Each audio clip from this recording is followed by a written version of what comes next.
Hello friends, શિલ્પાસ કિચનમાં તમારું સ્વાગત છે। આજે આપણે બનાવવાના છીએ સ્વાદિષ્ટ અને પરંપરાગત રીતે બનાવાતું ખાટું મીઠું ગોળ કેરીનું અથાણું, જે હું ખાસ ટિપ્સ સાથે બનાવીને બતાવીશ। તો તેના માટે મેં લીધી છે હળદર મીઠાવાળી કેરી, બાફીને સૂકવેલા ગાજર, બાફીને સૂકવેલા ગુંદા, સૂકેલા મરચાં, ગાજરનું ખમણ, ગરમ કરીને ઠંડુ પાડેલું તેલ, મરચાં પાવડર, હળદર પાવડર, હિંગ, મીઠું, મેથીના કુરિયા, રાઈના કુરિયા, વરિયાળી, ધાણાના કુરિયા, ગોળ અને દળેલી ખાંડ। તો એક વાસણમાં આપણે લેશું ધાણાના કુરિયા, મેથીના કુરિયા, વરિયાળી, રાઈના કુરિયા, મીઠું, હળદર, હિંગ, મરચાં પાવડર, ગોળ,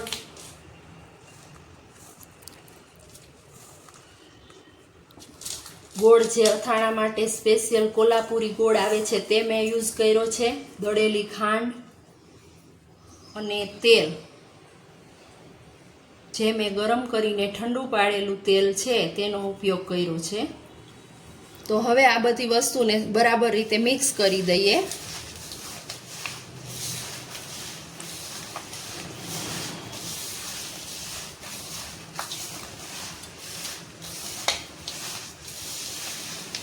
જરૂરિયાત પ્રમાણે તેલ એડ કરશું, જે મેં સિંગ તેલનો યુઝ કર્યો છે।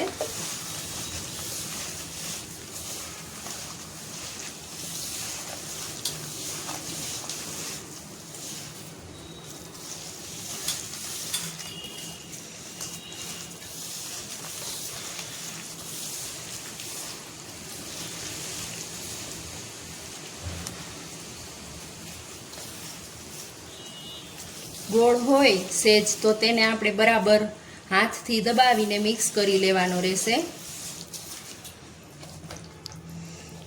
હવે તેમાં આપણે કેરી એડ કરીશું।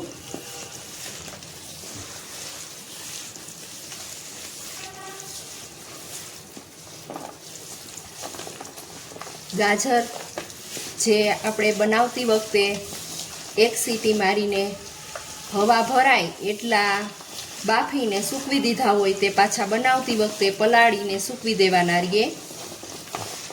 ગુંદા પણ એ જ રીતે બાફીને સૂકવેલા હોય પછી પાછા પલાળીને સેજ સૂકવવાના રહેશે। ગાજરનું ખમણ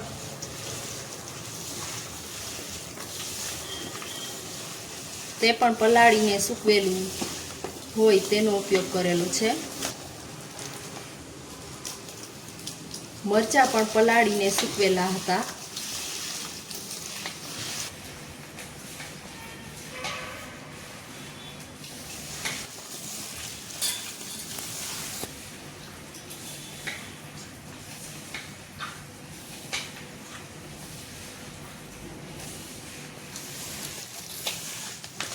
હવે જરૂરિયાત પ્રમાણે સિંગ તેલ એડ કરીશું, જેની સુગંધ સરસ આવે છે, ટેસ્ટ સારો આવે છે। સિંગ તેલ જ ઉપયોગ કરવાનો રહેશે।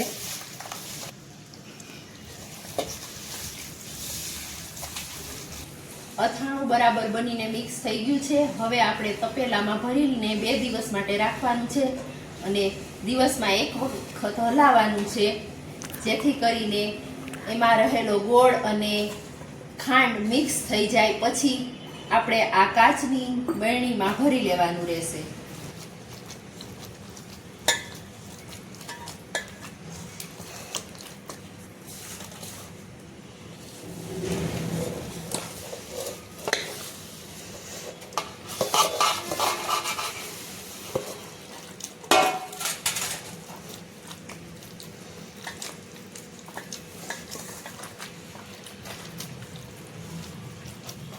અથાણાને બરાબર દબાવીને રાખી દેવાનું રહેશે।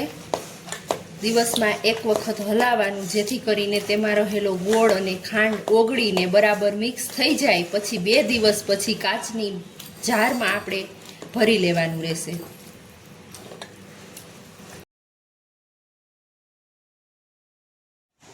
ગોળ કેરીનું અથાણું બનાવ્યું તે જ રીતે હવે આપણે ગુંદા કેરીનું ખાટું અથાણું બનાવવાનું છે। તો તેના માટે આપણે તે જ મસાલા લેશું અને મિક્સ કરશું।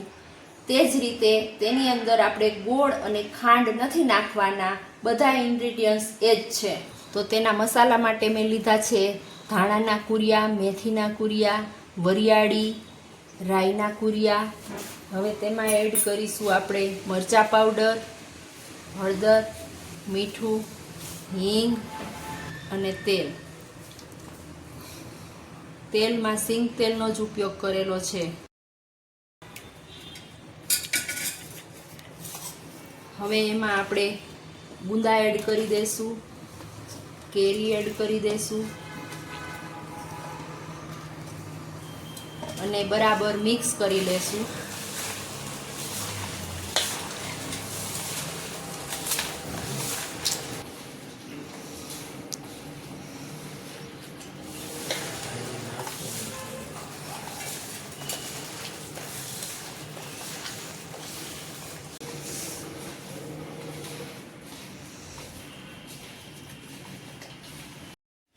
તો આ અથાણું બનીને રેડી થઈ ગયું છે. હવે આપણે કન્ટેનરમાં ભરીને રાખી દઈશું.